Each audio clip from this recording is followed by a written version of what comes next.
सुनो थोड़ा सा, आगे हमें दो वेक्टर्स के बीच में एंगल निकालने आना चाहिए। तो दो वेक्टर्स के बीच में एंगल निकालने के लिए क्या करना है, उनको हमें एक स्पेसिफिक तरीके से अरेंज करना है।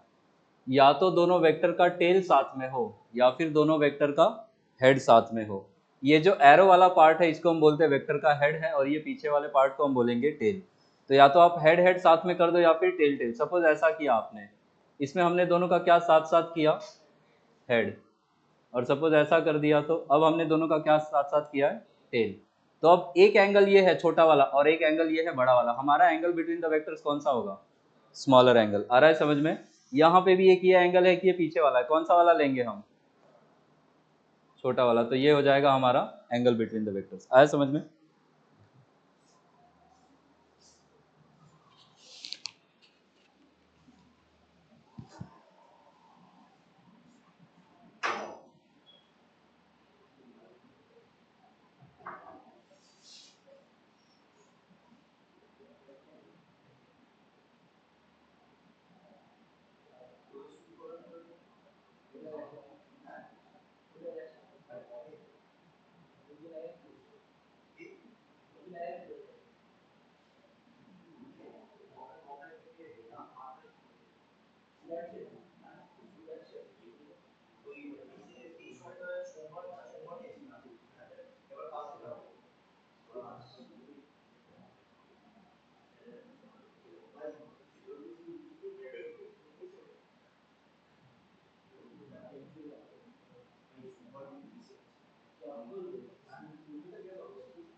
यूनिट वेक्टर ही, वो आई लिखा है, आई कैप लिखा है, वो unit vector along X direction ही है।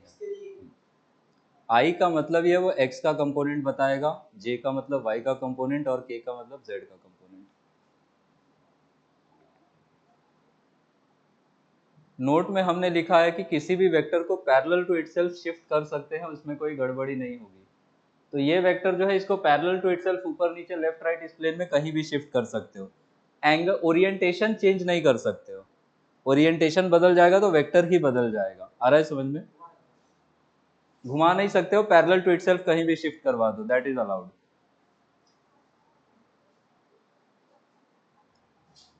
ये chapter application point of view से इंपॉर्टेंट है।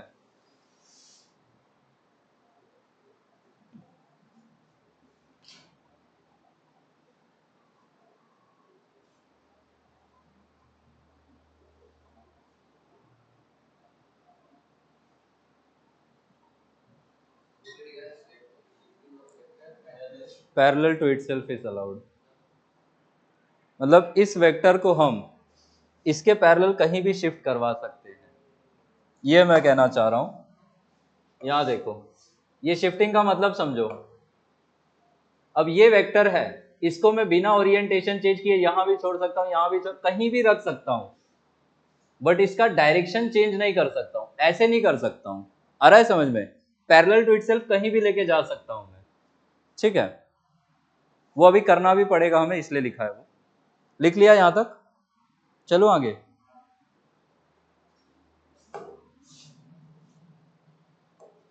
पहला क्वेश्चन है,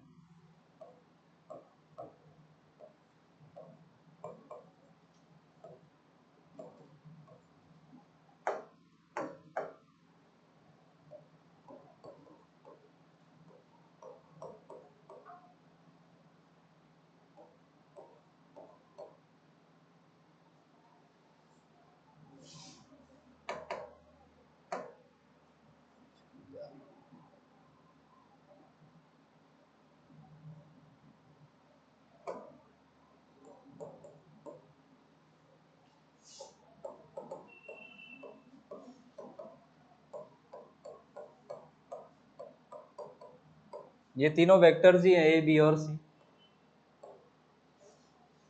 आपको ए और बी के बीच में एंगल बताना है, बी और सी के बीच में, सी और ए के बीच में।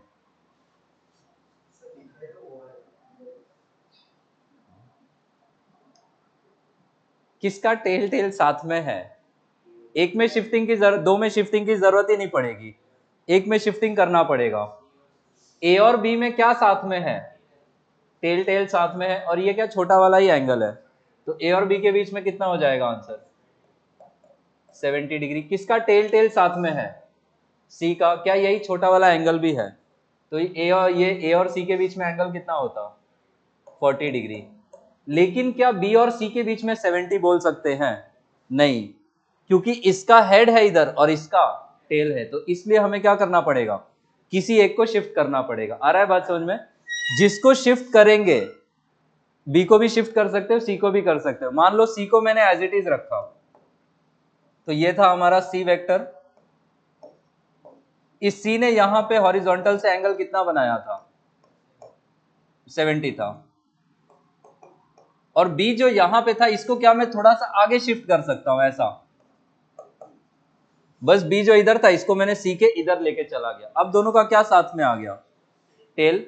अब दोनों के बीच में ये एंगल कितना है? एक ये एंगल है, एक ये एंगल है। कौन सा छोटा है? ऊपर वाला। ये कितना हो जाएगा? आया समझ में?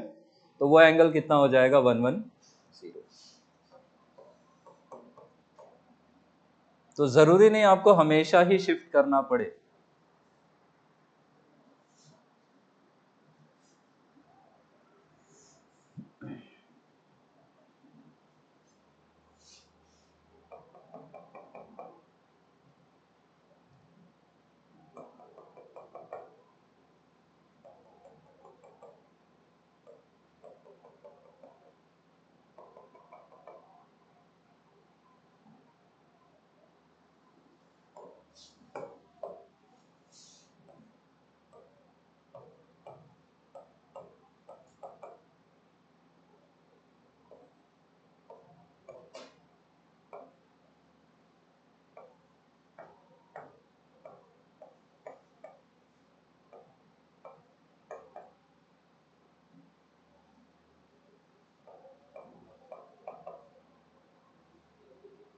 अगला वो डायग्राम बनाओ।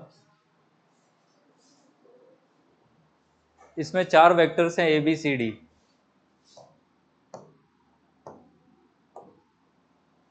ए और बी, ए और सी, ए और डी, बी और डी, बी और सी, सबके बीच में एंगल बताना है। इसी क्वेश्चन में चेंज कर रहा हूं मैं, क्या क्या निकालना है उसका। तो ए और बी के बीच में बता दो, बी और सी बता दो, सी और ए बता दो। ए और बी, ए और सी, बी और सी।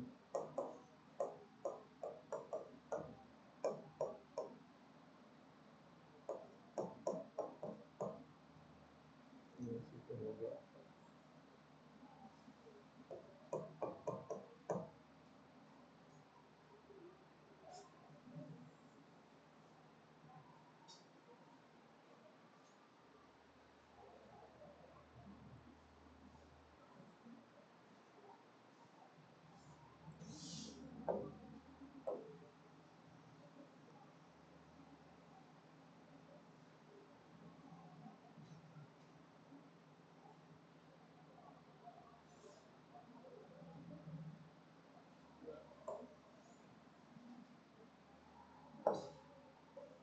थोड़ा शिफ्टिंग वगैरह करो, ट्राई करो, फिर मैं बताऊंगा।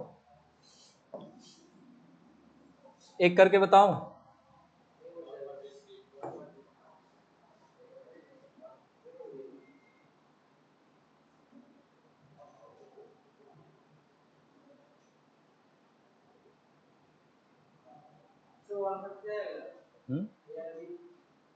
ए और बी कितना आएगा?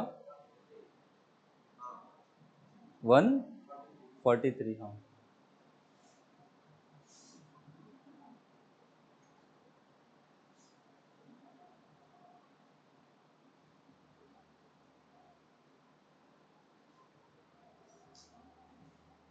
जिन दो वेक्टर्स के बीच का एंगल निकालना है उनको अलग से ड्रॉ कर लीजिएगा, इजी हो जाएगा।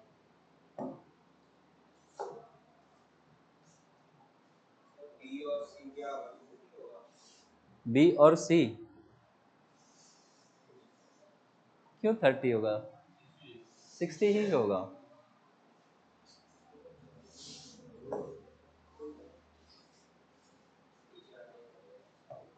मैं बी को ही क्लोन करूं। बी को मैं यहां शिफ्ट कर सकता हूं क्या? अब इनके बीच में क्या ये वाला एंगल होगा?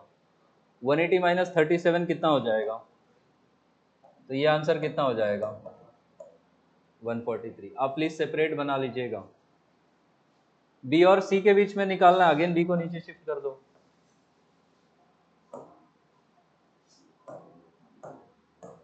क्या बी को ऐसे शिफ्ट किया जा सकता है?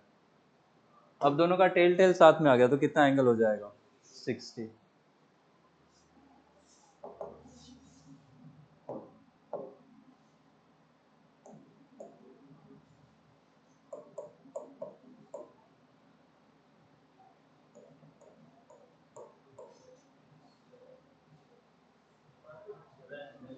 सी और ए करना है तो ध्यान दो कैसे करेंगे।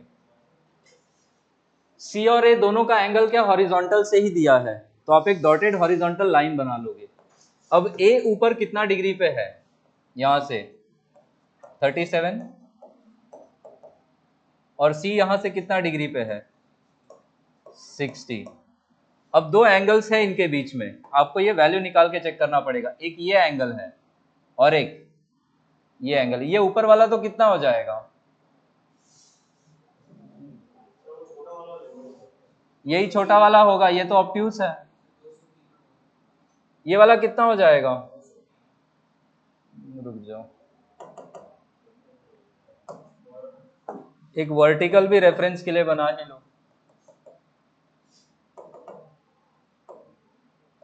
सपोज ये वर्टिकल है, अब ये 37 है तो ये कितना हो जाएगा? 53। ये कितना होगा? 90। तो 53 प्लस 90 प्लस 60, एक एंगल ये है और ये 60 होगा तो ये कितना होगा? 30। एक एंगल ये होगा 90, 37 और 30, कौन सा छोटा होगा? ये वाला। क्या तो ये एंगल टोटल में होगा कितना? 150 7 डिग्री। रेफरेंस में कभी भी कंफ्यूजन हो, हॉरिजॉन्टल वर्टिकल दोनों बना के तब आप वो प्रोसीड करो। समझ आया ये शौमिक?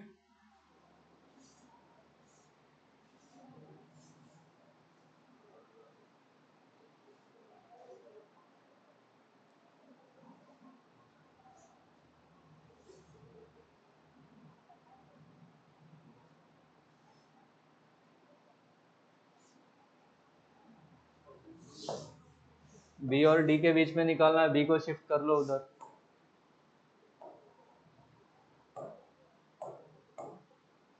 बी को यहाँ शिफ्ट करेंगे। अब बताओ 90 + 37 हो जाएगा, कितना होगा वो एंगल? 127।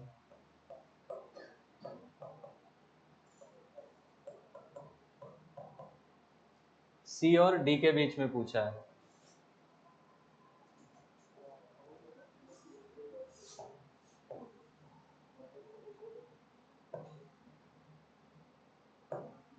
सी और डी को फिर से अलग से बना लो।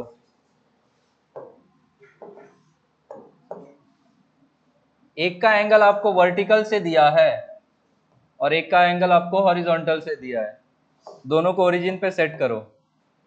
डी यहां दिया हुआ है और ये एंगल कितना दिया था हमें? 37। और सी कहीं यहां पे था और सी का ये वाला एंगल कितना था? 60। एक बड़ा वाला एंगल तो ये होगा 180 प्लस यहाँ पे 60 प्लस यहाँ पे 53, और छोटा वाला एंगल क्या यही होगा 30 + 37। कितना हो जाएगा ये आंसर? फिर आए समझ में कैसे निकालना है? एक्चुअल क्वेश्चन में बहुत इजी होगा, ये तो बस ऐसे मुझे सिखाना है तो मैं।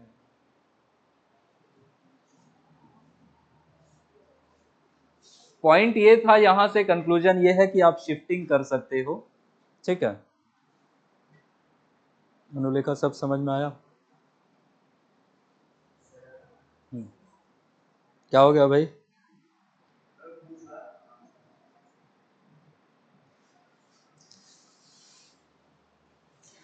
नेक्स्ट हेडिंग लगाइए,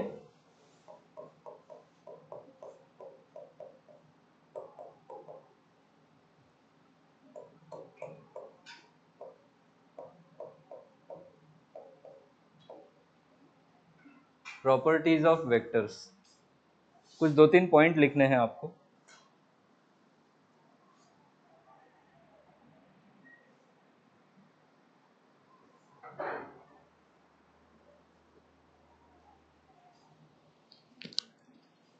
बोलो फर्स्ट पॉइंट लिखो।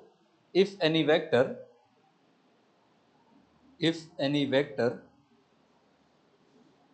is displaced parallel to itself, if any vector is displaced parallel to itself, it remains the same. It remains the same.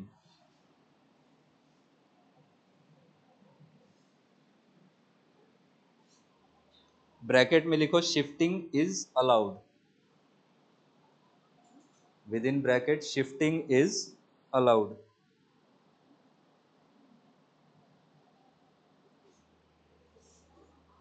इसी को और ऐसे लिखना I dot E, that is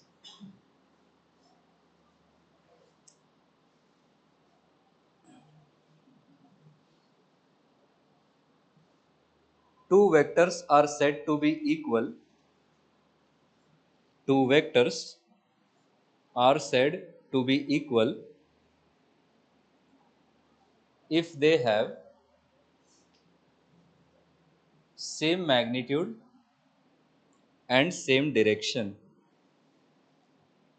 If they have same magnitude and same direction. Second point लिखो, a vector changes. Second point, a vector changes if it is rotated. A vector changes if it is rotated by any angle if it is rotated by any angle other than 360 degree.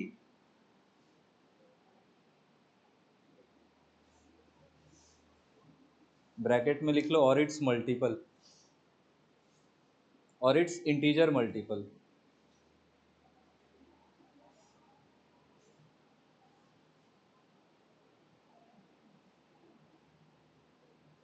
इस point में ये कहना चाह रहा हूं कि 360 से या 360 के इंटीजर मल्टीपल से रोटेशन हुआ तो फिर वेक्टर चेंज नहीं होगा, उसको छोड़ के किसी भी एंगल से घुमा देंगे तो वेक्टर चेंज हो जाएगा। आया समझ में?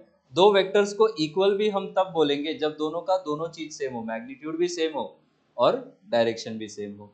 तो कोई वेक्टर अगर वर्टिकली पॉइंट कर रहा है, उसको कितने से घुमा दे कि वापस वर्टिकली ही पॉइंट करे, 360 या फिर 720 या ऐसा एंगल्स, और उसको छोड़ के किसी भी 359 से भी रोटेट किया तो क्या पहले वाले से इसका डायरेक्शन 1 डिग्री से ऑफ होगा? तो अब हम दोनों वेक्टर्स को इक्वल नहीं बोल पाएंगे। आया बात समझ में? एक पॉइंट और लिखना है इसमें, division by vectors, division by, next point है division by vectors makes no sense, I dot E cannot be done, division by vectors makes no sense, I dot E that is, क्या बोला था उसके बाद? cannot be done, वेक्टर्स से division possible नहीं है। ठीक है, ये कहना चाह रहा हूं।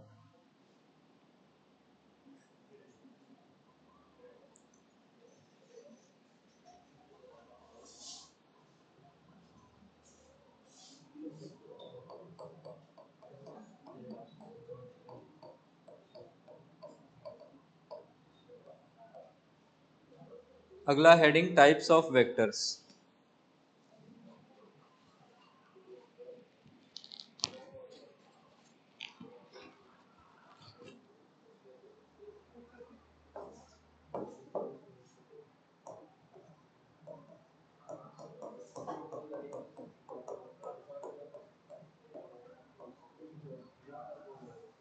लिखो first, कोइनिशियल vectors.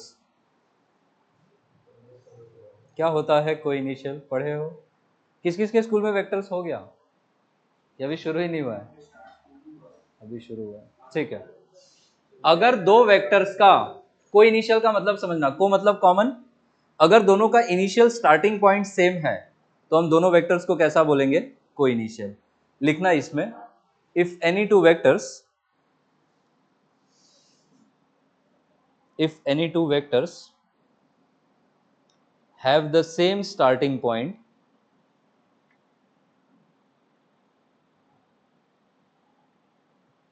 if any two vectors have the same starting point, they are said to be co-initial vectors, they are said to be co-initial vectors।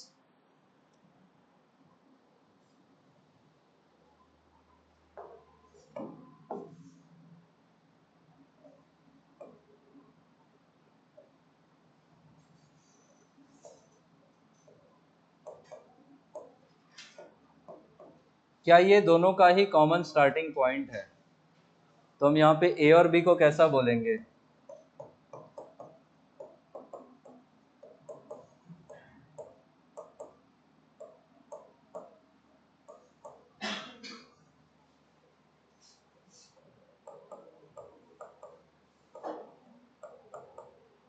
समझ जाना, कोई इनिशियली कहना चाह रहा हूँ।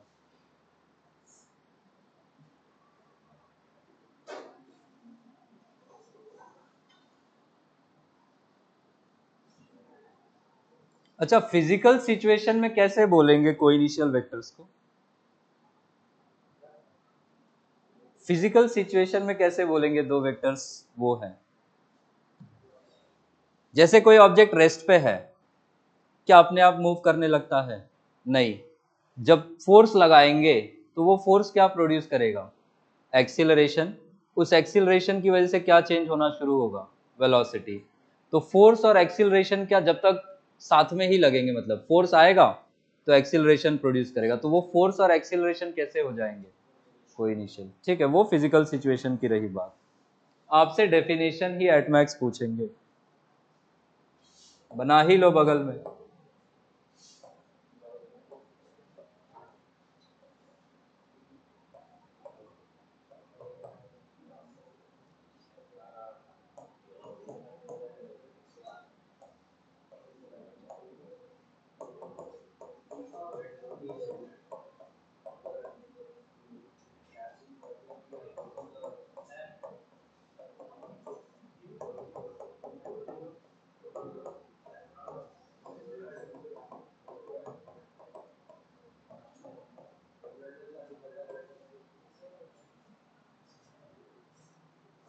वो बना लो।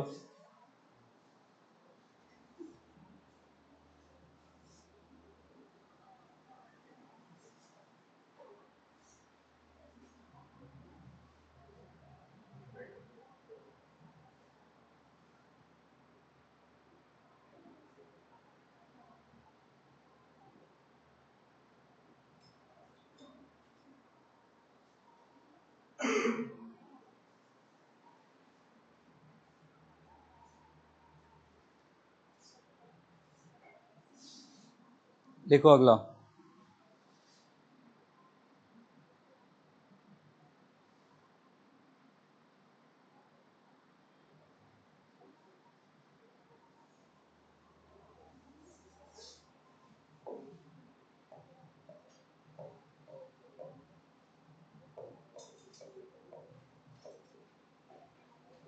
इक्वल वेक्टर्स के बारे में आपने क्या क्या लिखा था अभी जस्ट ऊपर?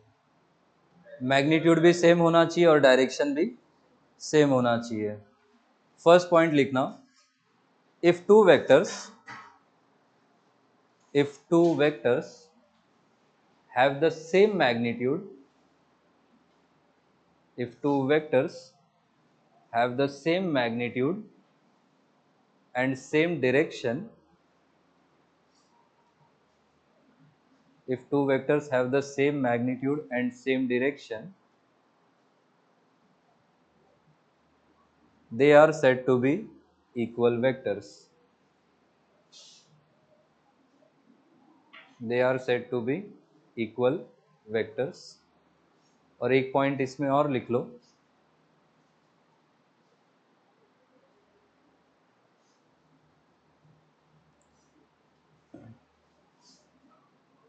अच्छा ये सोच के बताओ, should equal vectors represent the same physical quantity or can they represent different physical quantities?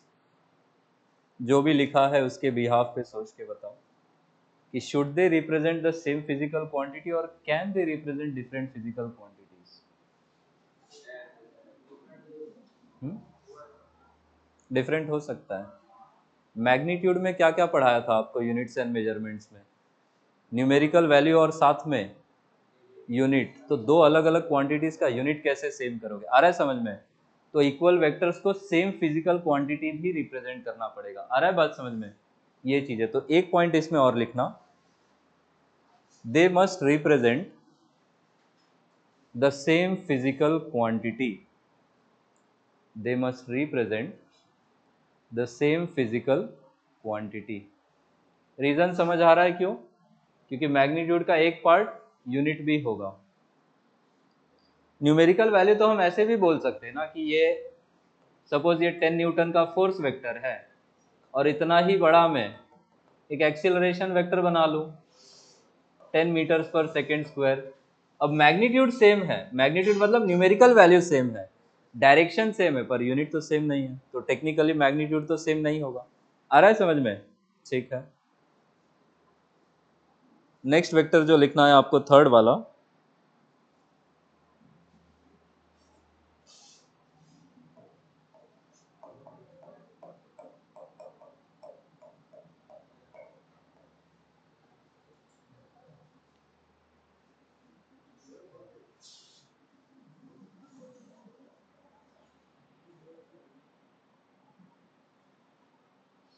कब बोलेंगे पैरेलल? जब क्या सेम हो दोनों का? डायरेक्शन। क्या मैग्नीट्यूड सेम होना जरूरी है? नहीं। अच्छा, डायरेक्शन सेम होगा तो दोनों के बीच में एंगल बिटवीन द वेक्टर्स कितना होगा? 0 0 0 लिखो। Two vectors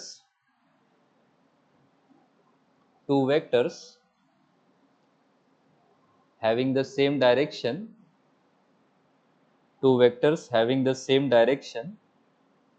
are said to be parallel vectors.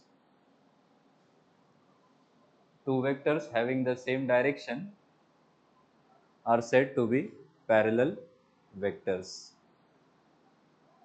क्या ये डिफरेंट फिजिकल क्वांटिटीज रिप्रेजेंट कर सकते हैं? कर सकते हैं, क्योंकि सिर्फ डायरेक्शन पे बात है, मैग्नीट्यूड पे तो कोई कंडीशन नहीं है। तो नेक्स्ट पॉइंट लिखना, they may represent different physical quantities. They may represent different physical quantities. Third point लिखेंगे,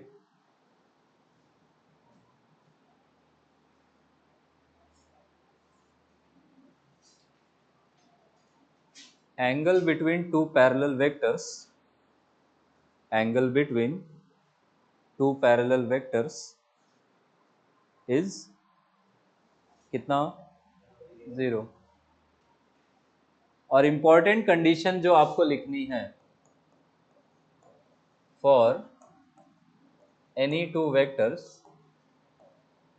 to be parallel the magnitude of their cross product must be 0। अभी बस इसको याद रखो, आगे क्रॉस प्रोडक्ट पढ़ाऊंगा तो समझ में आएगा।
ये भी लिख लो, मैथमेटिकली ऐसे लिखते हैं।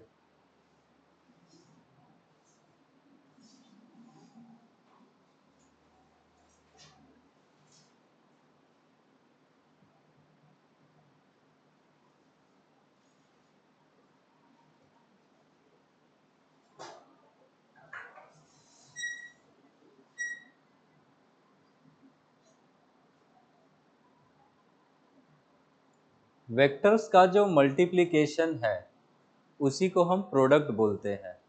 आपको दो प्रोडक्ट सीखना है, एक को हम डॉट प्रोडक्ट बोलेंगे, एक को क्रॉस प्रोडक्ट करेंगे बोलेंगे। अगर हमने ए और बी का डॉट प्रोडक्ट किया तो उसको हम ऐसे लिखेंगे और इसको पढ़ेंगे क्या, ए डॉट बी।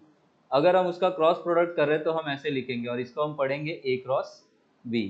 तो ए क्रॉस बी का जो मैग्नीट्यूड होना चाहिए वो कितना होना चाहिए? 0। मैग्नीट्यूड 0 होगा तो हम दोनों वेक्टर्स को कैसा बोल देंगे? ठीक है, अगला अगला लिखो वेक्टर।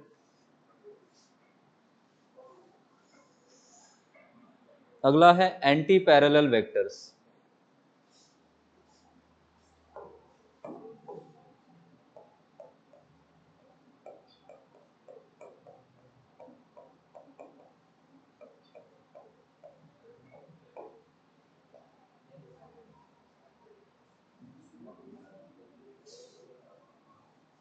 एंटी पैरेलल में क्या लिखेंगे? फर्स्ट पॉइंट, एंगल कितना होना चाहिए? एक तो 180, दोनों ऑपोजिट डायरेक्शन में होने चाहिए। तो इसमें लिखना two vectors in the opposite direction, two vectors in the opposite direction या having opposite direction are said to be anti parallel vectors. two vectors having opposite direction are said to be anti-parallel vectors.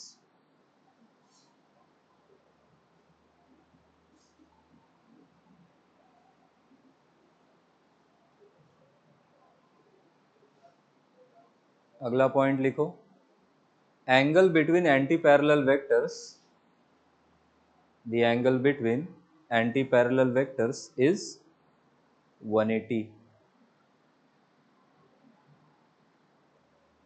The angle between anti-parallel vectors is 180. इसमें भी लिख लो, they may represent different physical quantities. They may represent different physical quantities.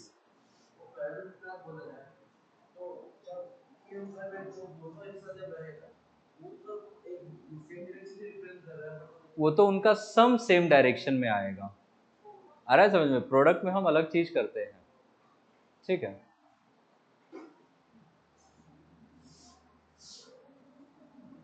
दे में represent different physical quantities. अब दोनों के लिए कुछ common diagrams बनाइए जरा।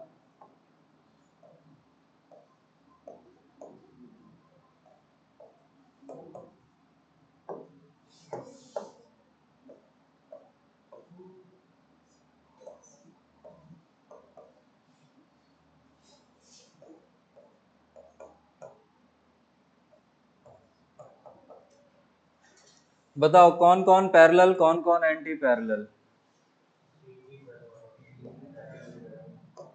पैरेलल वेक्टर्स यहाँ पे लिखना चाहता हूँ और एंटी पैरेलल वेक्टर्स यहाँ पे। पैरेलल वाला ग्रुप बताओ कौन कौन है?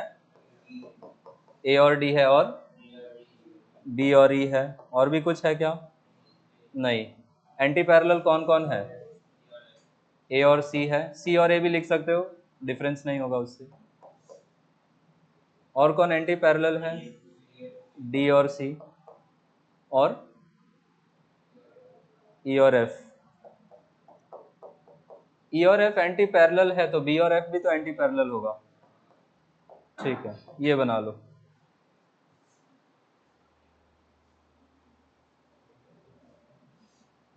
अच्छा, ये जो magnitude of cross product zero वाली बात है वो एंटी पैरेलल के लिए भी ट्रू है, बट वो condition as a test for parallel vector ज्यादा यूज होती है। क्यों दोनों के लिए ट्रू है, थोड़ा सा सुन लो। क्रॉस प्रोडक्ट जब भी खोलेंगे तो हम लिखेंगे magnitude of A into magnitude of B into sine theta. अब थीटा चाहे जीरो हो, चाहे थीटा का वैल्यू 180 हो, क्या दोनों ही एंगल पे साइन का वैल्यू जीरो होता है? इसीलिए क्रॉस प्रोडक्ट का मैग्नीट्यूड जीरो दोनों केस में आएगा, बट एज अ टेस्ट हम लोग यूज करते हैं किसके लिए? For parallel vectors.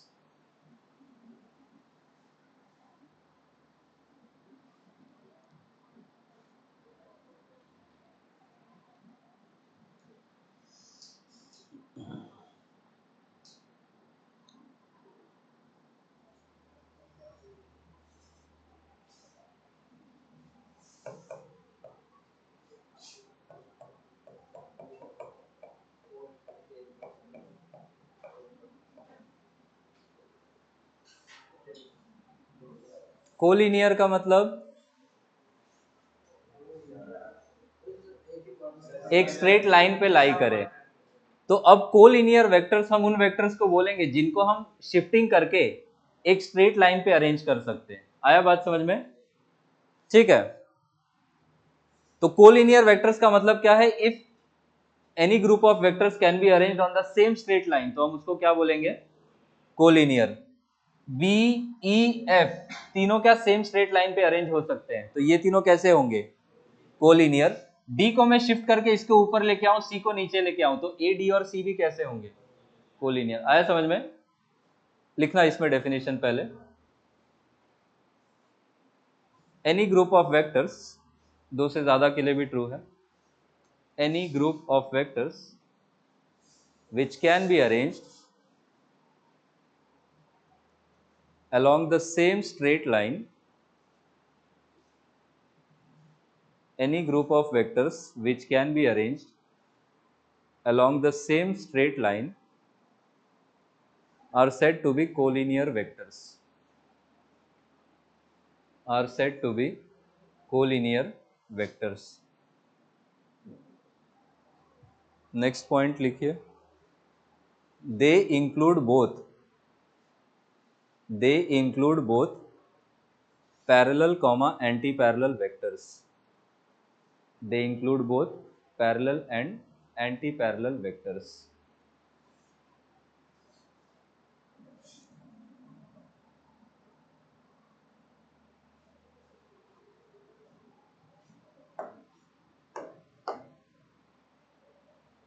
तो कौन कौन वेक्टर्स कोलिनियर है इस डायग्राम में? बी, ई और एफ. ये कैसे हैं? ऊपर नीचे वाले कौन कौन?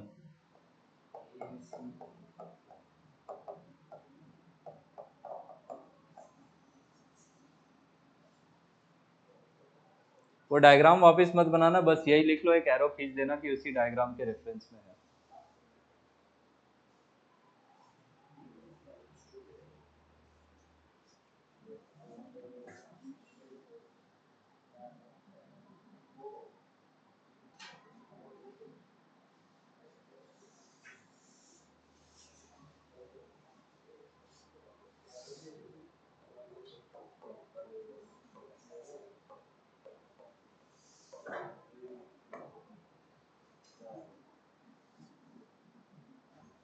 नेक्स्ट है coplanar vectors.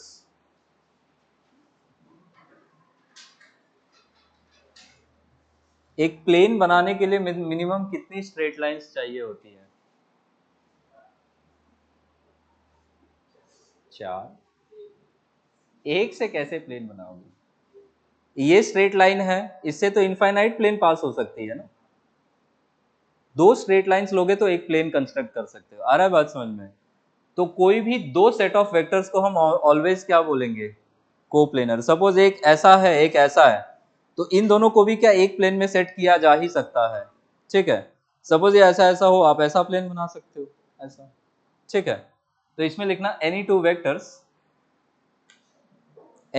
Vectors are always coplanar.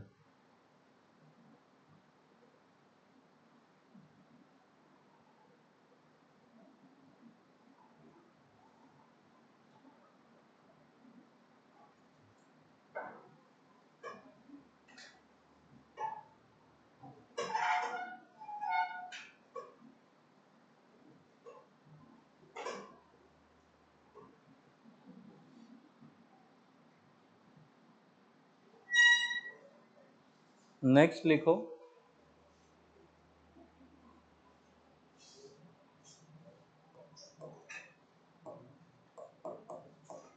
Maths में ऑर्थोगोनल मतलब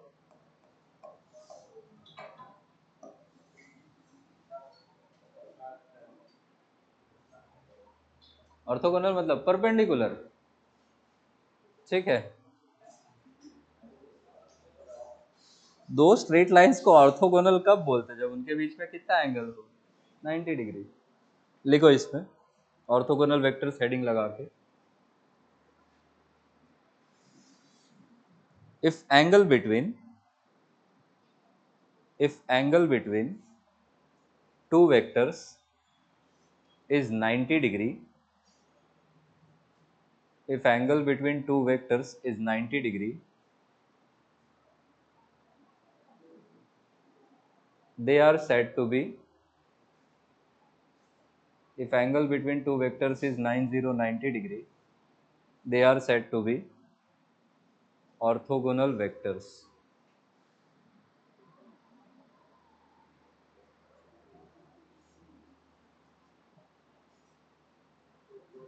लिखो अगला point, for any two vectors to be orthogonal. Next point, for any two vectors to be orthogonal, bracket में perpendicular,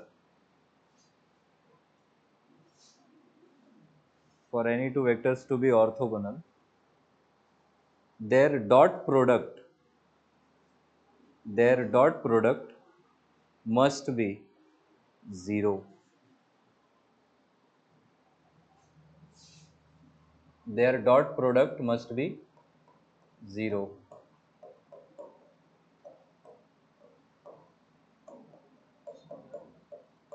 डॉट प्रोडक्ट को कैसे लिखते हैं, a डॉट b, ये कितना आना चाहिए, 0।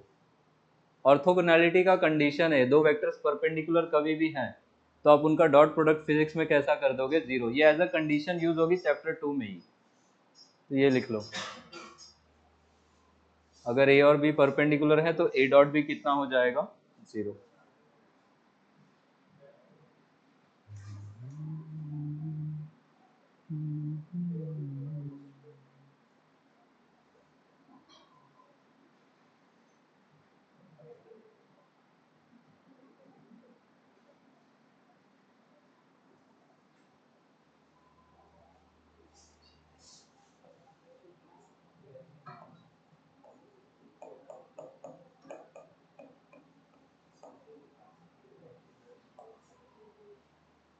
नल मतलब पानी वाला नल,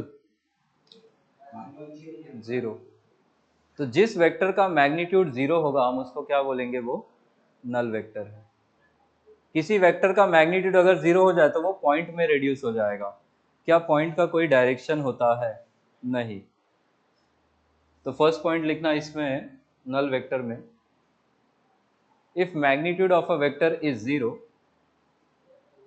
if magnitude of a vector is 0,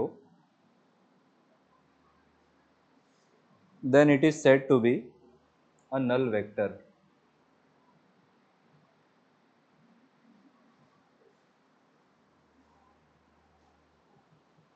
If magnitude of a vector is 0, then it is said to be a null vector. Next point लिखो, it has no specific direction. It has no specific direction.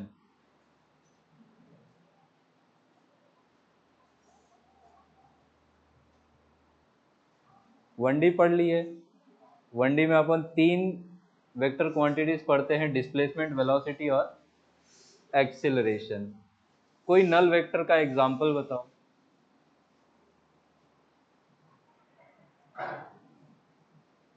वो chair है, उसका velocity कितना है, तो उसका velocity vector will be a null vector. आया बात समझ में, ठीक है। उसका डिस्प्लेसमेंट पूछूं तो 0, वो भी कैसा होगा, नल वेक्टर। तो एग्जांपल में लिख लेना, displacement comma velocity of any object at rest.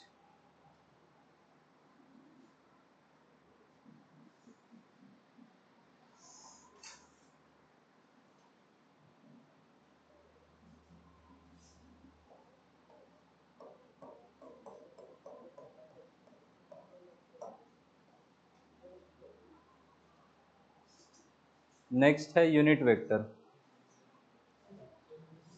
Unit या यूनिटी मतलब 1। तो अगर किसी वेक्टर का मैग्नीट्यूड 1 हो जाएगा तो हम उसको क्या बोलेंगे, वो कैसा वेक्टर है, यूनिट वेक्टर है। यूनिट वेक्टर्स का काम होता है डायरेक्शन रिप्रेजेंट करना। तो फर्स्ट पॉइंट लिखना, if magnitude of any vector, if magnitude of any vector is unity bracket में 1, if magnitude of any vector is unity bracket में 1, it is said to be a unit vector. It is said to be a unit vector.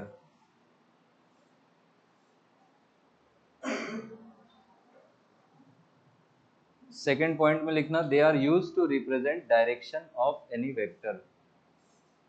They are used to represent direction of any vector.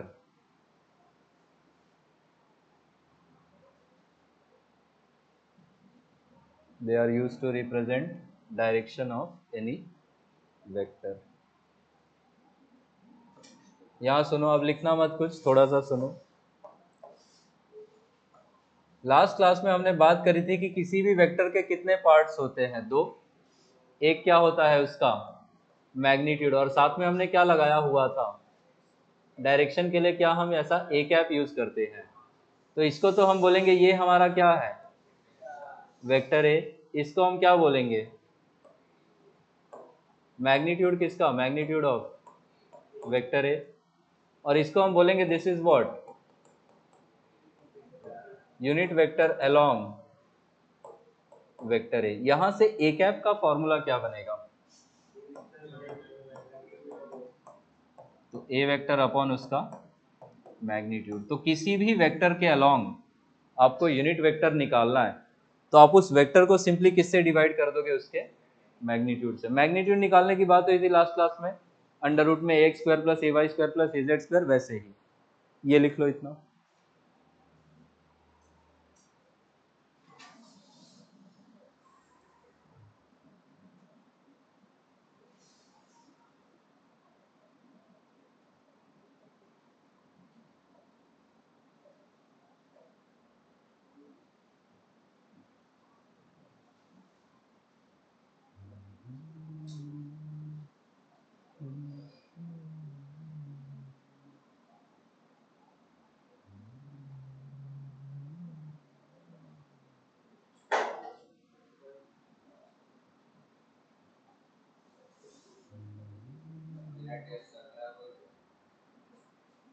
यही मतलब यही 17 जो Wednesday आ रहा है।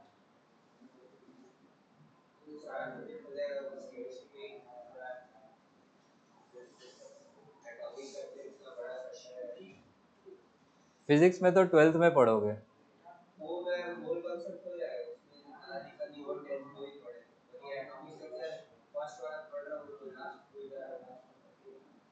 थोड़ा सा लिख के याद करो जो भूल रहे हो।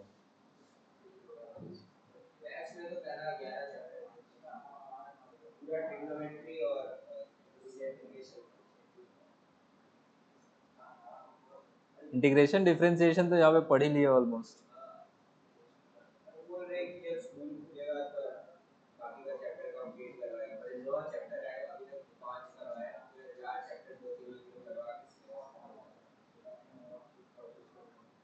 ये 11 चैप्टर खत्म करवा रहे मतलब,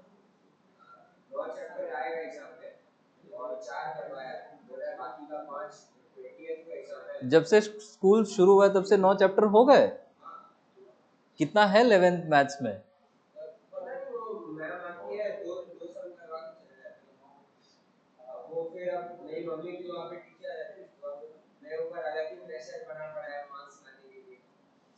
ये तो मम्मी की नाक कट जाएगी है। पेरेंट्स पीयर प्रेशर नहीं समझते।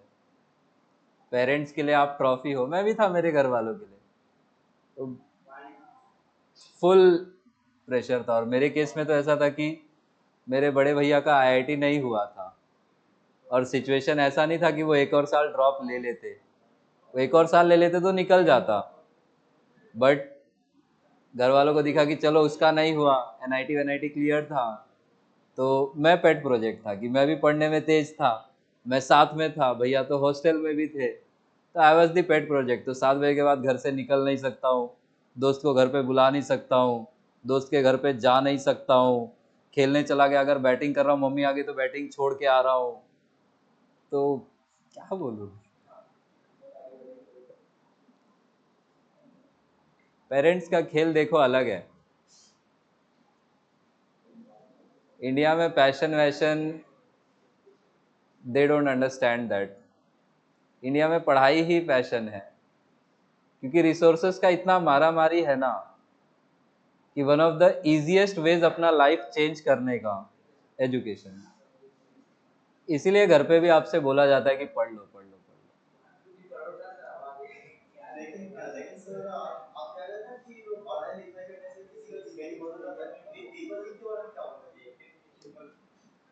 पेपर लीक देखो आइडियली तो नहीं होना चाहिए ना,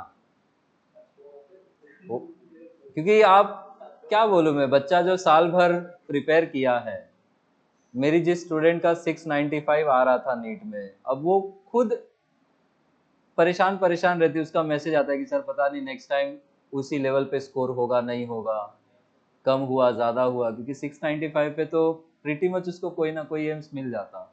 अब सेकेंड अटेम्प्ट में वापस मिले नहीं मिले वो भी बात हो जाती। बच्चा खुद भी तो एक्स्ट्रा प्रेशर में आ गया। बहुत बच्चे एग्जाम देके एटलीस्ट ये रिलैक्स करते कि कैसा भी हुआ हो गया है ना, खत्म हुआ, अभी थोड़ा जीवन में आगे बढ़े। काहे का आगे बढ़े, वो 4 कदम पीछे ला के रख दिया कि चलो वापिस। आइडियली तो नहीं होना चाहिए। देखो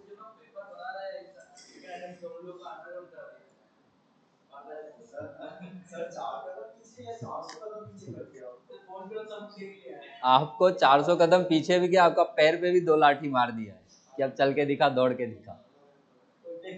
it's a cricket system, but क्या कर सकते हैं।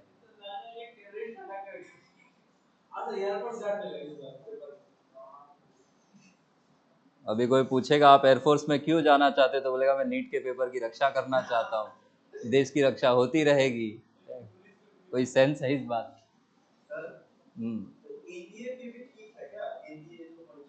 हाँ, एनडीए नहीं, थोड़ा कम होता है।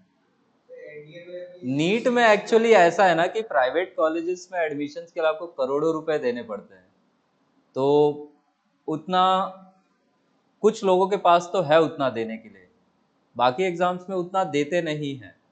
एनडीए वगैरह में मोस्टली जो सर्विंग ऑफिसर्स है उनके ही बच्चे जाना पसंद करते हैं, या जिसके रिश्तेदारी में होगा, तो थोड़ा सा इंटीग्रिटी वाले होते हैं, तो आई डोंट थिंक वो पे करेंगे।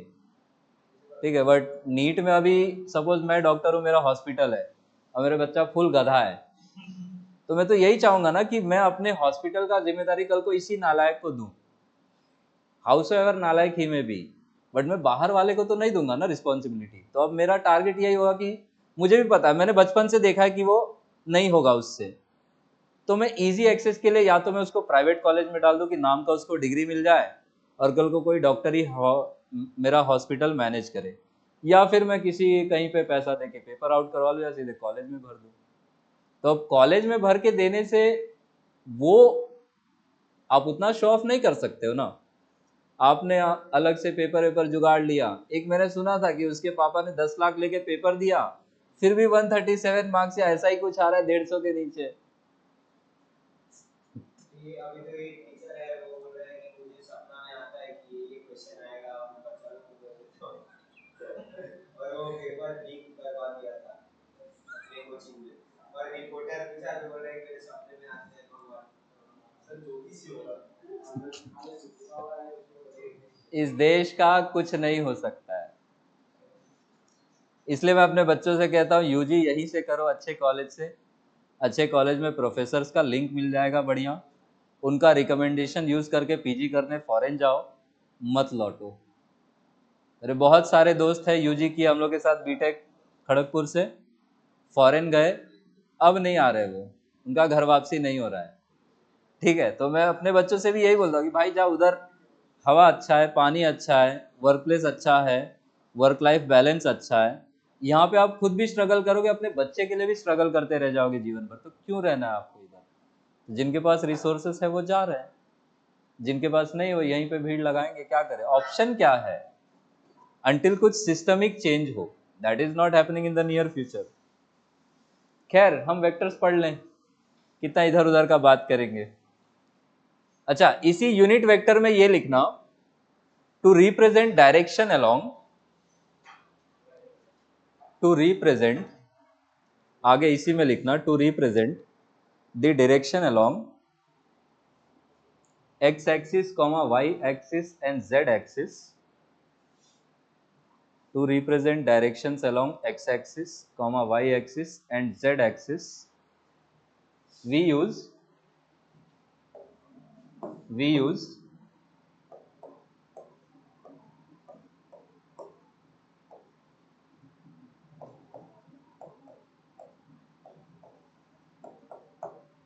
I cap, j cap and k cap respectively.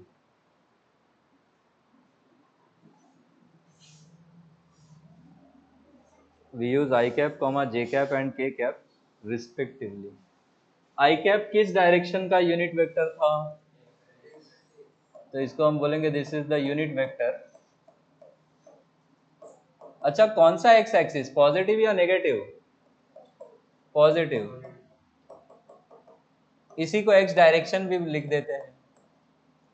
और जे कैप को हम क्या बोलेंगे? This is a unit vector along positive y axis. और k कैप को हम बोलेंगे this is the unit vector along positive z axis.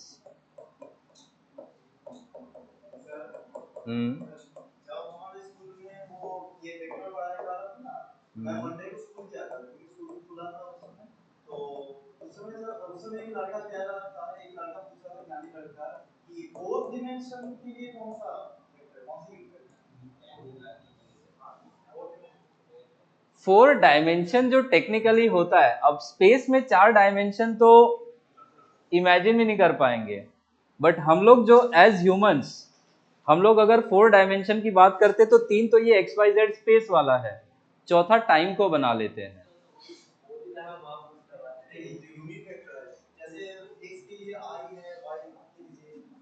उसका आंसर मेरे पास नहीं है, आपके लेवल के किसी बुक में लिखा भी नहीं है।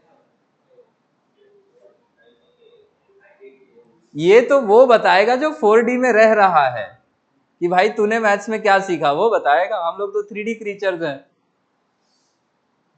4D के लिए ये चेक करना कभी यूट्यूब पे।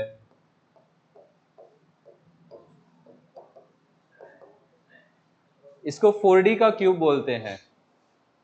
समझ में नहीं आएगा, देखने में बहुत अच्छा लगेगा, ठीक है। तो ये 4D का हाइपर स्पेस बोलते हैं।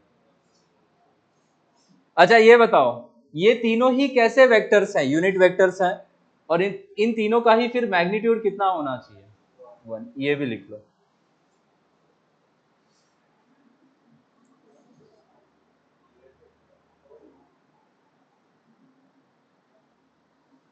माइनस आई कैप को क्या बोलेंगे फिर?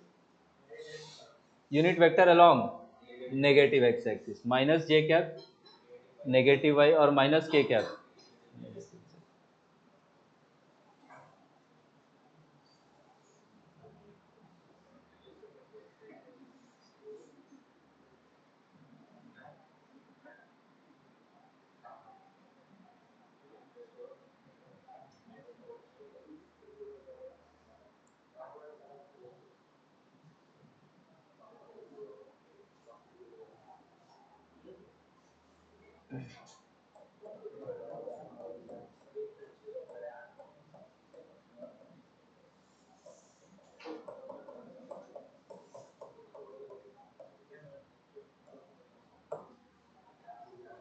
अगला वेक्टर लास्ट, कितना नंबरिंग तक हुआ था? 9। Position vector and displacement vector. इसका बहुत यूज होगा आगे से चैप्टर 2 और 3 में।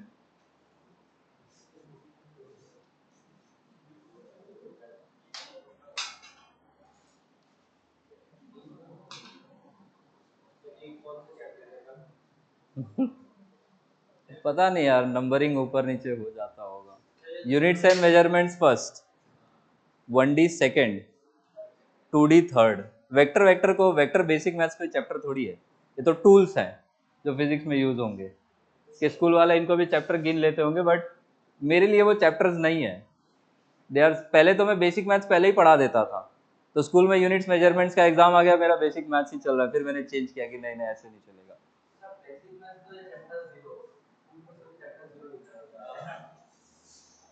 चैप्टर 0 लिख देगा तो बच्चा क्यों पढ़ेगा? बच्चा बोलेगा 0 तो अपन पहले से है, पढ़ने की क्या जरूरत है? लिखिए पोजीशन वेक्टर के बारे में। A vector which is used, a vector which is used to denote position of any point, a vector which is used to denote position of any point with respect to the origin, with respect to the origin, or with respect to another point,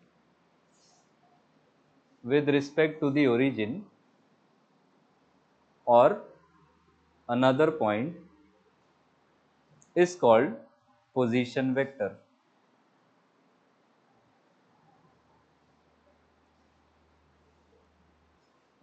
is called position vector. Next line में ही displacement vector भी लिख लो। तो displacement vector is the change in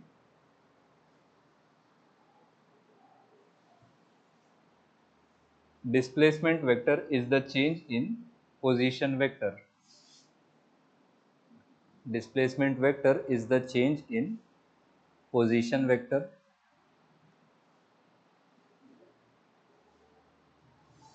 एक point और लिखो, displacement vector always points from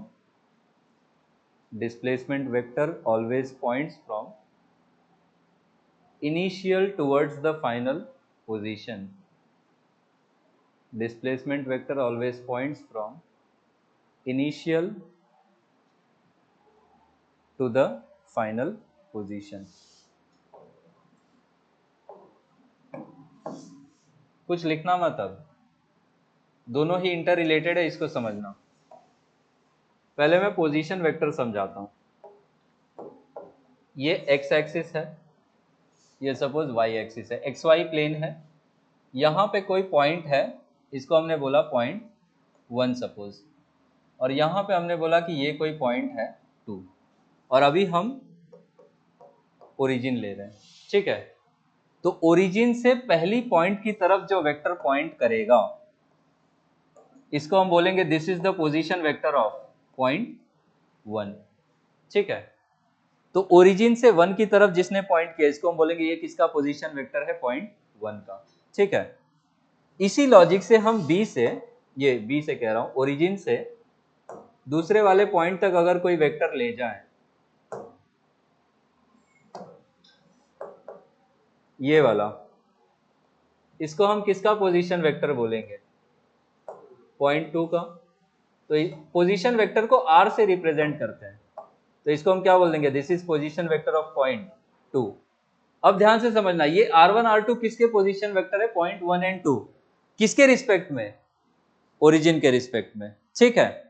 अगर मैं 1 पे खड़ा रहूं, 2 की तरफ देखूं, क्या मैं एक वेक्टर यहां भी खींच सकता हूं, ये वाला, इसको मैं बोलूंगा, ध्यान से समझना, किसकी तरफ पॉइंट कर रहा है, 2 की तरफ, कहां से देखने पे, तो इसको मैं बोलूंगा position vector of 2 with respect to 1। आया समझ में। मैं 2 से खड़े होके 1 की तरफ देखूं, क्या मैं एक ये वेक्टर भी बना सकता हूं, इसको मैं बोलूंगा ये किसका पोजीशन बता रहा है, किस पॉइंट का, 1 का, कहां से देखने पे, 2 से देखने पे। तो position vector with respect to origin ये वाले हुए, और पोजीशन वेक्टर एक पॉइंट का दूसरे पॉइंट के ये वाले हुए। आया समझ में, बना लो डायग्राम।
आगे चलो।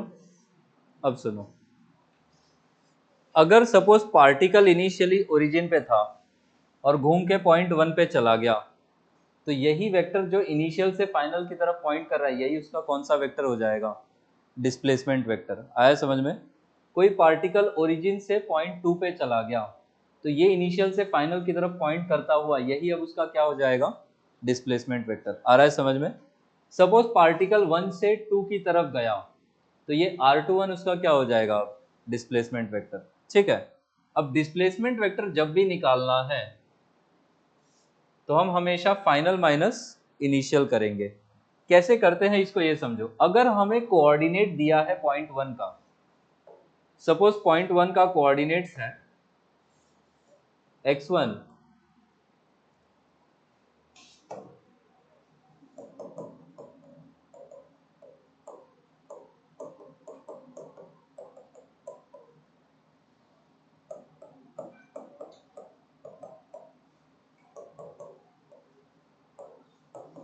rp को क्या बोलेंगे? किसका पोजीशन वेक्टर? उसी p पॉइंट का। अगर हमारे पास कोऑर्डिनेट दिए हैं, अच्छा ये rp किसके रिस्पेक्ट में है? Position vector with respect to origin. तो इसको हम लिखेंगे x1 i कैप प्लस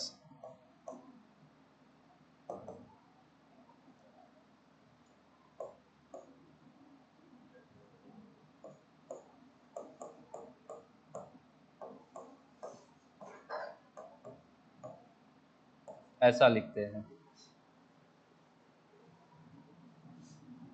तो ये बताओ, ओरल ही बताओ जरा, अगर p पॉइंट का कोऑर्डिनेट है 1, -2 और 3, तो rp वेक्टर को आप क्या लिखोगे?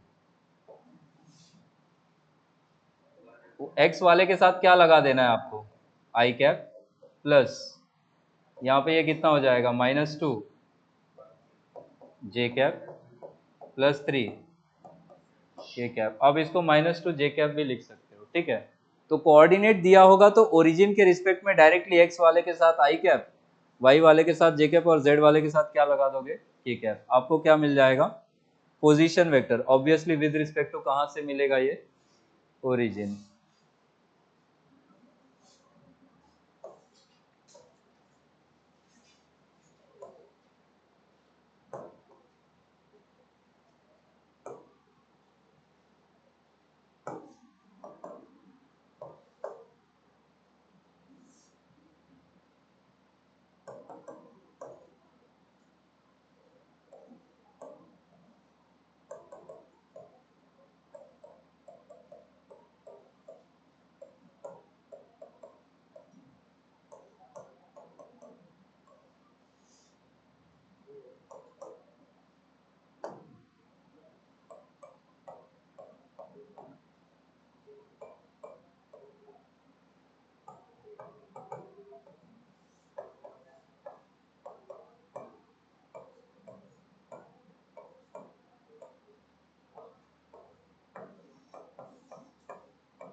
अच्छा, वेक्टर्स को RPQ को हम क्या लिखेंगे, what minus what, RP minus RQ, और RQP को हम क्या लिखेंगे, RQ माइनस RP।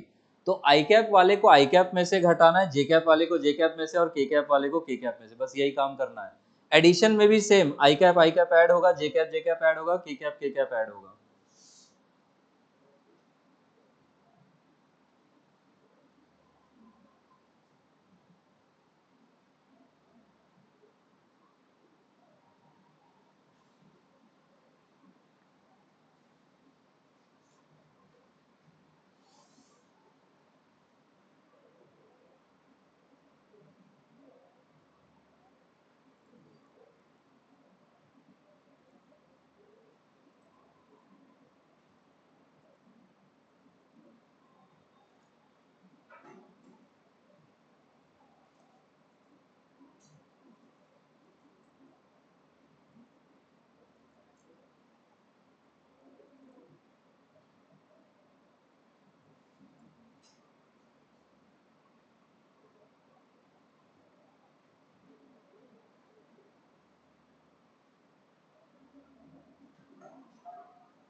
इधर का लिख लिया है ना।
ये चारों आंसर्स आ गए।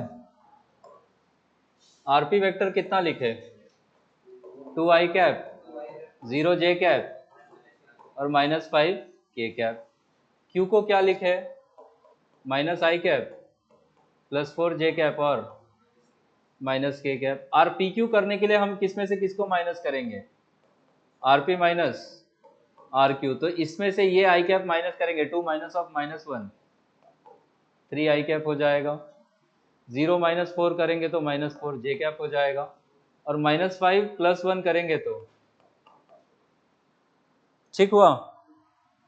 और RQP क्या इसी का उल्टा होगा, तो इसी को -1 से मल्टीप्लाई कर दो, -3 आई कैप। मैं यहाँ पे ये लॉजिक यूज कर रहा हूँ, नेगेटिव ऑफ RPQ, तो नेगेटिव का मतलब -1 से मल्टीप्लाई कर देना है। तो -3 आई कैप +4 जे कैप +4 के कैप। अच्छा, इसमें देखो, इसमें कुछ बताना है मुझे।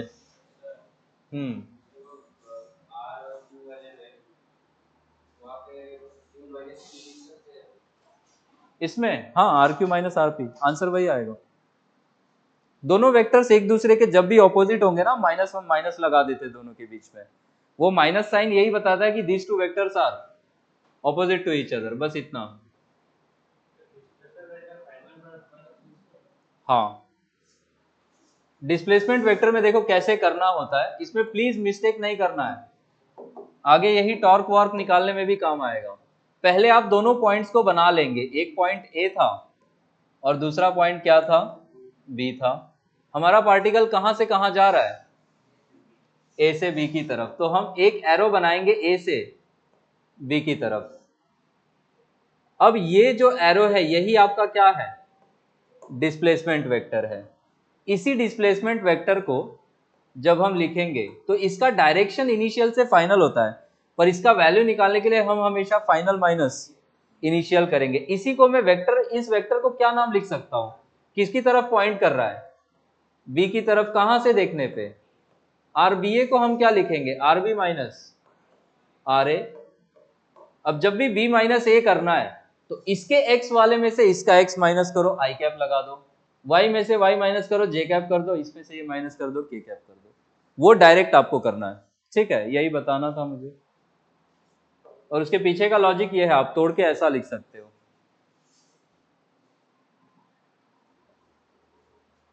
तो पॉइंट करेगा इनिशियल से फाइनल की तरफ, बट निकालोगे हमेशा फाइनल माइनस इनिशियल करके।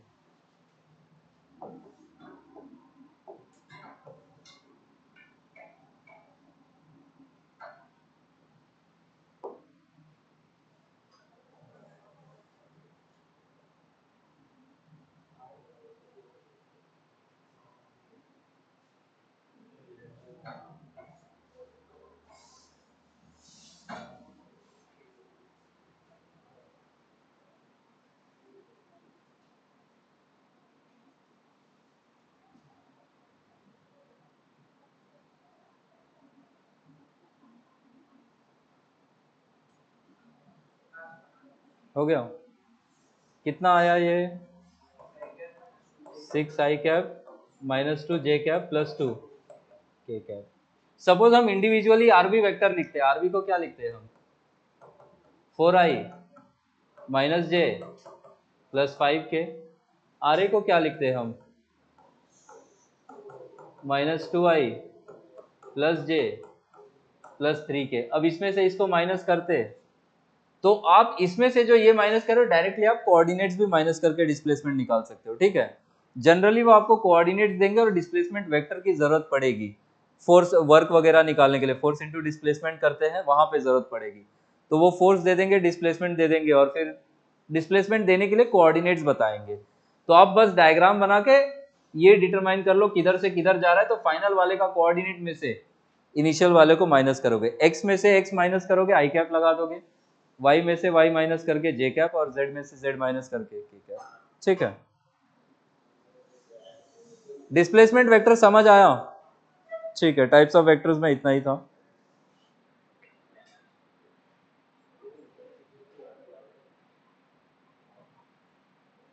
अच्छा, एक क्वेश्चन ये भी बता दो, चलो चेंज कर दूं।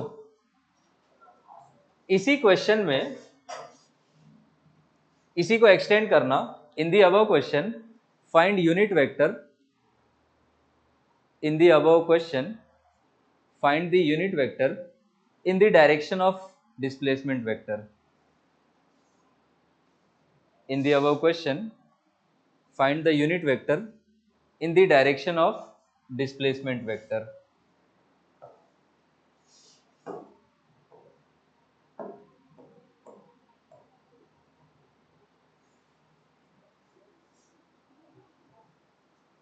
तो डिस्प्लेसमेंट वेक्टर के अलोंग डायरेक्शन क्या एस कैप देगा हमें। एस कैप निकालने के लिए हम क्या करेंगे, एस वेक्टर को किससे डिवाइड कर देंगे, उसके मैग्नीट्यूड से। इसका मैग्नीट्यूड जरा बताओ तो यहाँ पे क्या लिखा जाएगा, अंडर रूट में 6 का स्क्वायर माइनस 2 का स्क्वायर 4, और यहाँ पे अगेन, तो ये 4 4 8, 8 और 36 कितना होगा 44, तो ये कितना हो जाएगा रूट 44। तो वेक्टर पहले एज इट इज लिख दो, वेक्टर क्या है हमारे पास, 6 i cap minus 2 j cap plus 2 k cap, और इन सबको डिवाइड कर देंगे किससे। अब आप चाहो तो रूट 44 तीनों के साथ डिनोमिनेटर में अलग अलग देके अलग भी कर सकते हो, ठीक है।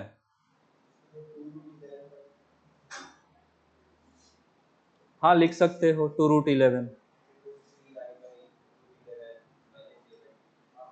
बिल्कुल कर सकते हो। चलो आगे।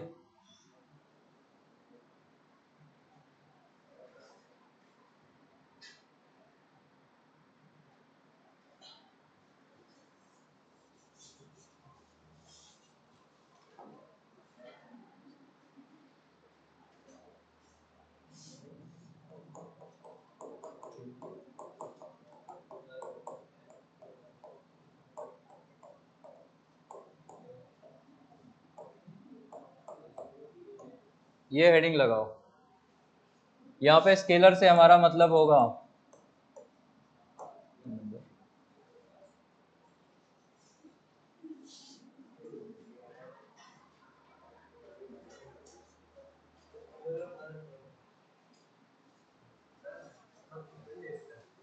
हाँ, क्या करूं मैं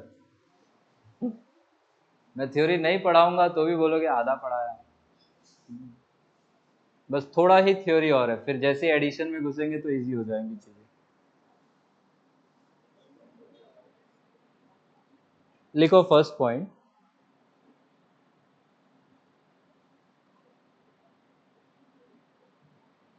if any vector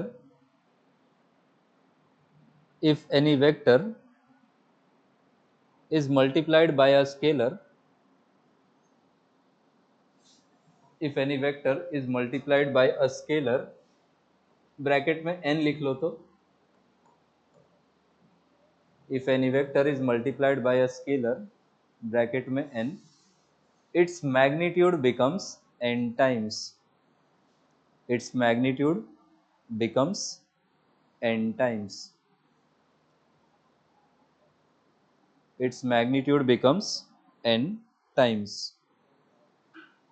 यही वाला n। तो सपोज हमने किसी वेक्टर को 2 से मल्टीप्लाई किया तो उसका मैग्नीट्यूड 2 टाइम्स हो जाएगा। ठीक है, एक पॉइंट और लिखना, if n is positive, if n is positive, then direction of the vector remains the same,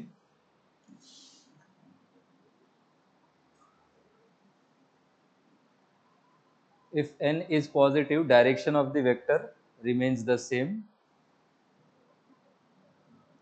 and if n is negative, and if n is negative, direction of the vector reverses,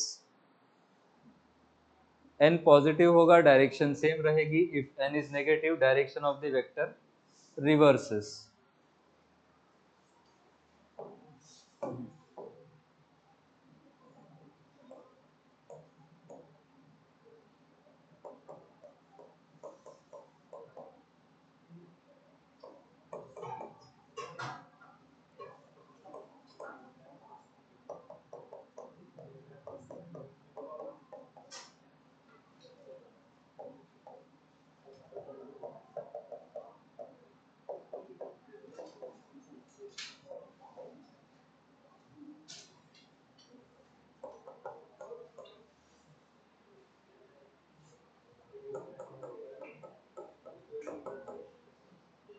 ये बताओ, n की 4 values ली हमने, एक 0.4, -2, 4 और -0.5।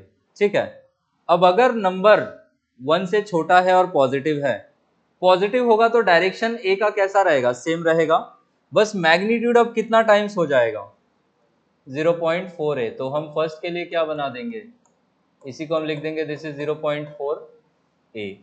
Direction change करेंगे क्या, नहीं, क्योंकि अभी भी वो नंबर कैसा है, पॉजिटिव। सेकेंड केस में n का वैल्यू कितना है, -2, तो यहाँ पे जो भी लेंथ है उसका 2 टाइम्स तो करेंगे ही, और नेगेटिव होगा तो डायरेक्शन भी कैसा कर देंगे, उल्टा। तो हम पीछे में डबल लेंथ का वेक्टर बनाएंगे और इसी को हम लिखेंगे, ये क्या है, -2a है। क्या हो गया इसको,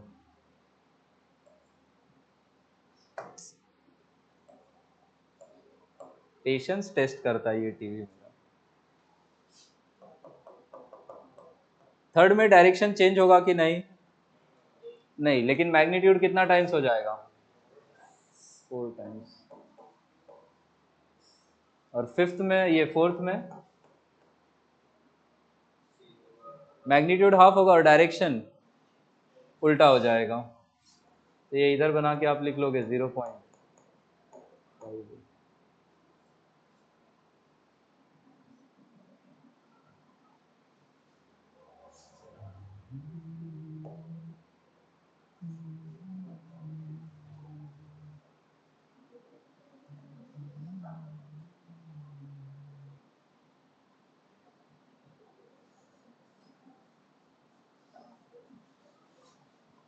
तो वेक्टर को जब कभी नंबर से मल्टीप्लाई करेंगे वेक्टर ही रह जाएगा वो, ठीक है।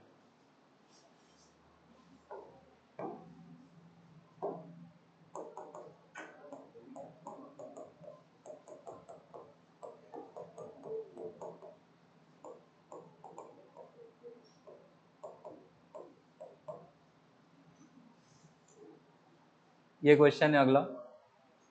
ए वेक्टर दिया है और बोला है 5a का मैग्नीट्यूड बताओ। दो चीजें बता दो पहले तो, एक 5a बता दो और दूसरा मैग्नीट्यूड ऑफ 5a बता दो।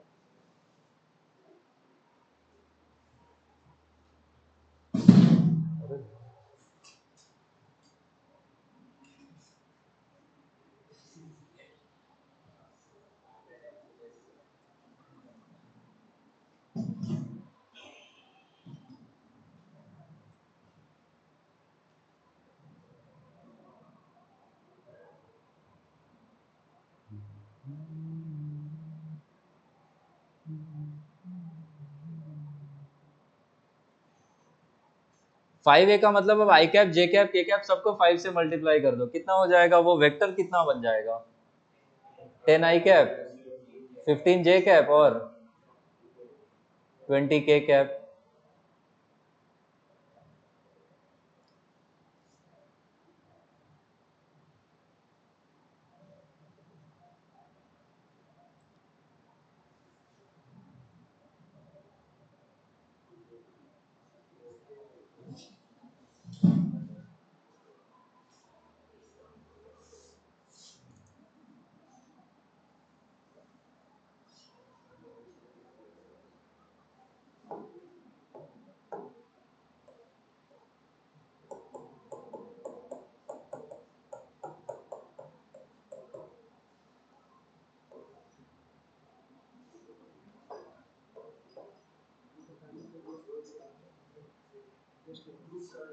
कब टेस्ट?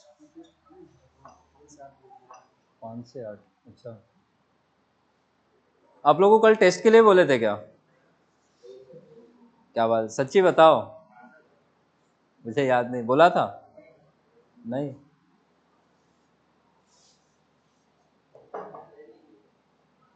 झूठ वूठ तो नहीं बोल रहे हो?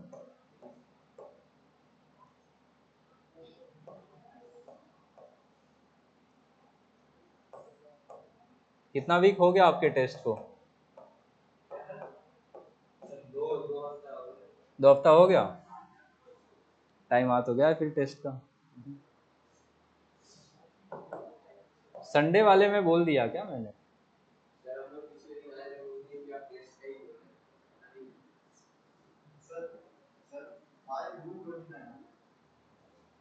इसका मैग्नीट्यूड कितना आया होगा, उसी के मैग्नीट्यूड को 5 टाइम्स कर दो तब भी आंसर मिल जाएगा। ए का मैग्नीट्यूड कितना लिखते हैं यहाँ से, √29। तो जब आप इसको मल्टीप्लाई करोगे √29 को 5 से, क्या हमने फर्स्ट पॉइंट यही लिखा था कि मैग्नीट्यूड भी कितना हो जाएगा। तो ये पूरा कैलकुलेशन नहीं करना, आप ए का निकाल के 5 टाइम्स कर दोगे तब भी आंसर वही आएगा। 5 को अंदर लेके चले जाओगे तो यही हो जाएगा सब जुड़ जुड़ के। यहां तक समझ पाए? ठीक है।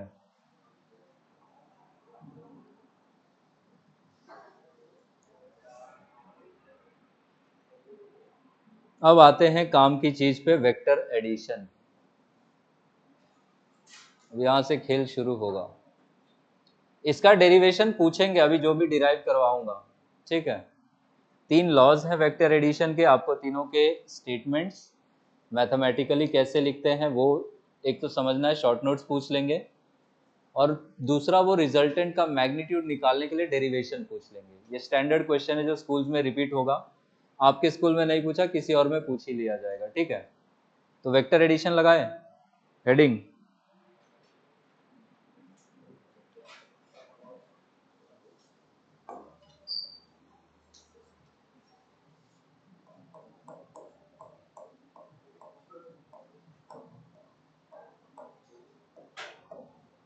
लिखो, vectors can be added using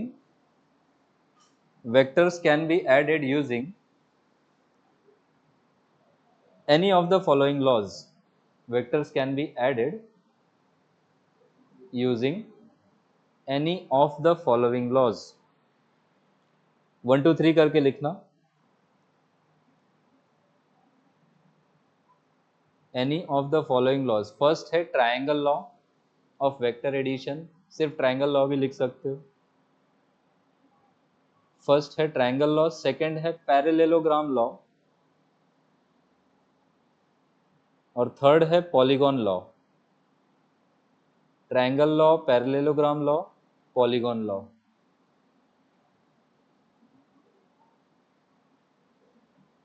अब जो ट्रायंगल और पॉलीगॉन लॉ है ये सिर्फ दो वेक्टर्स ऐड करने के लिए यूज होता है, और जो पॉलीगॉन लॉ है वो मोर देन 2 के लिए यूज होता है. तो ट्रायंगल और पैरेललोग्राम से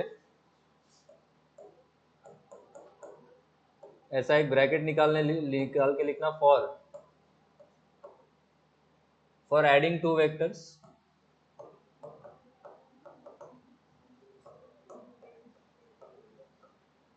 और जो पॉलीगॉन लॉ था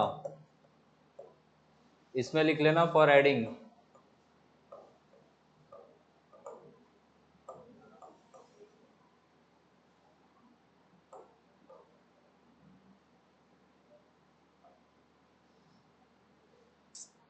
मोर देन 2 वेक्टर्स. लिख लो यार, फॉर एडिंग मोर देन 2.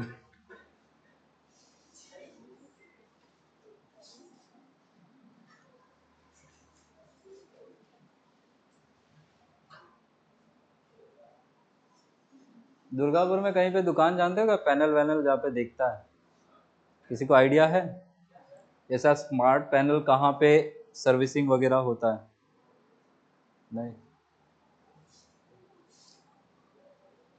लिख लिए for adding more than 2 vectors. Triangle law का हेडिंग लगाओ.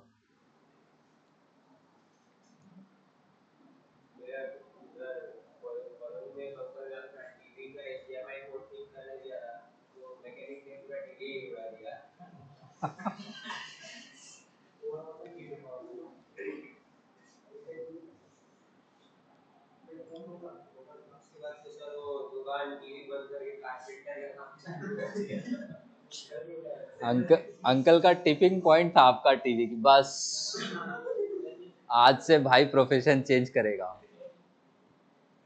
ट्रायंगल लॉ में लिखो. आप लोग का भविष्य जलाएगा वो लकड़ी काट के.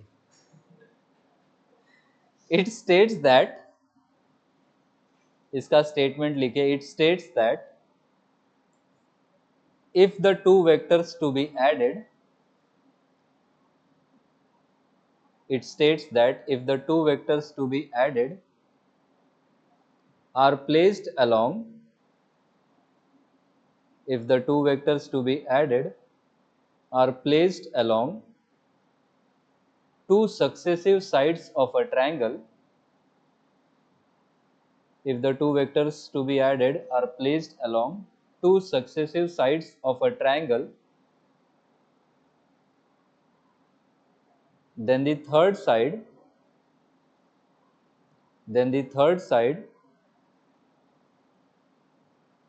represents the resultant vector. Then the third side represents the resultant vector. If any two vectors to be added are placed along two successive sides of a triangle, then the third side represents the resultant vector. Resultant मतलब जो इन दोनों को add होके मिलेगा. ठीक है. अगला point भी लिख लो, ये स्टेटमेंट वगैरह नहीं है. To add using triangle law, to add using triangle law, the tail of the second vector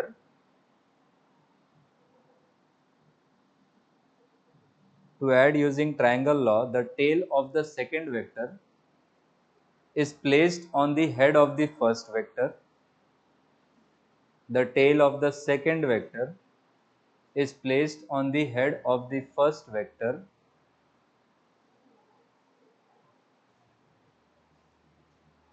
The vector joining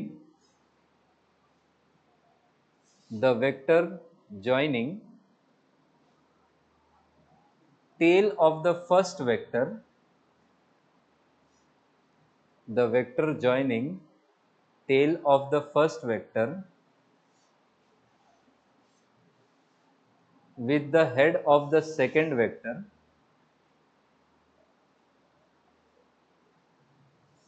the vector joining tail of the first vector with the head of the second vector represents the resultant vector. Represents the resultant vector.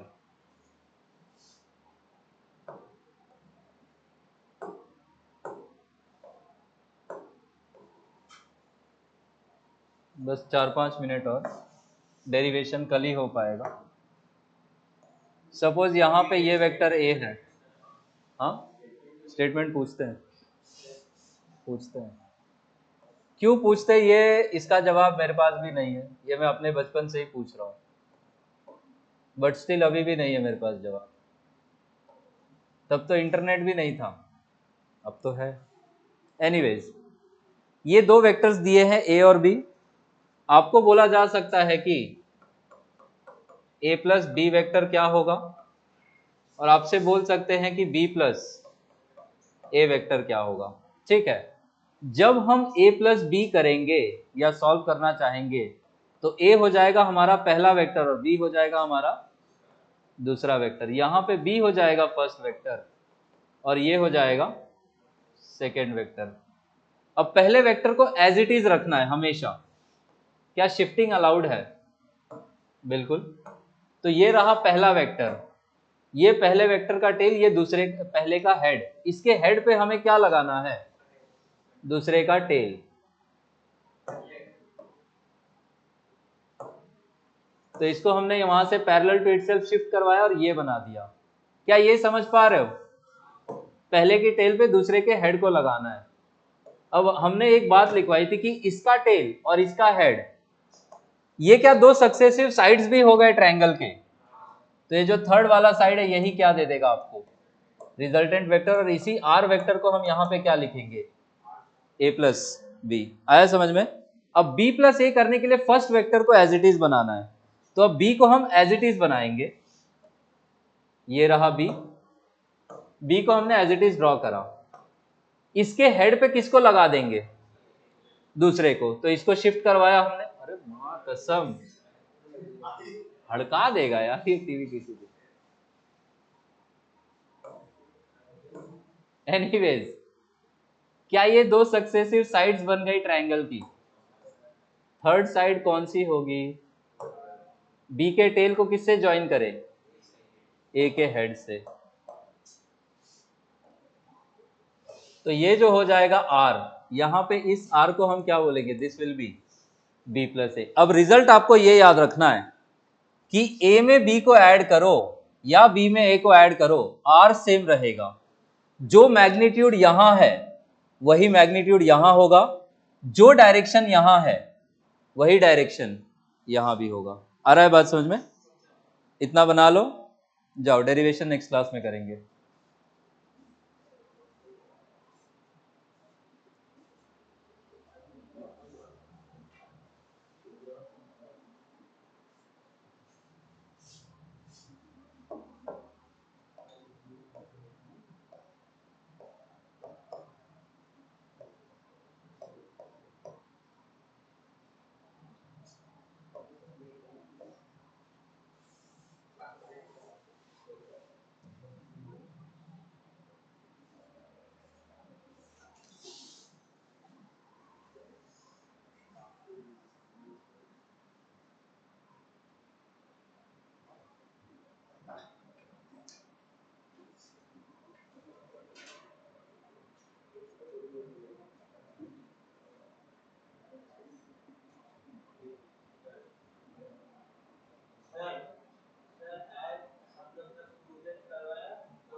नहीं, वो गलत है। क्योंकि negative error तब होगा जब आपका screw gauge में 0 ऊपर जाएगा तो सपोज 0 ऊपर गया तो और 95 मार्क इधर है, तो आप 95 से ऑफ नहीं हो ना, आप तो 5 से ही ऑफ हो। ठीक है, वो स्कूल वाले गलत सलत पढ़ा रहे हैं। आपको मैंने जो पढ़ाया आप क्वेश्चन उसी से सॉल्व करना, स्कूल में भी।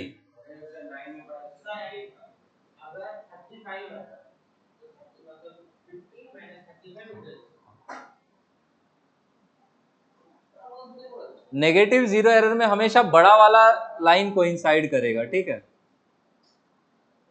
हो गया, जाइए, this is it for today.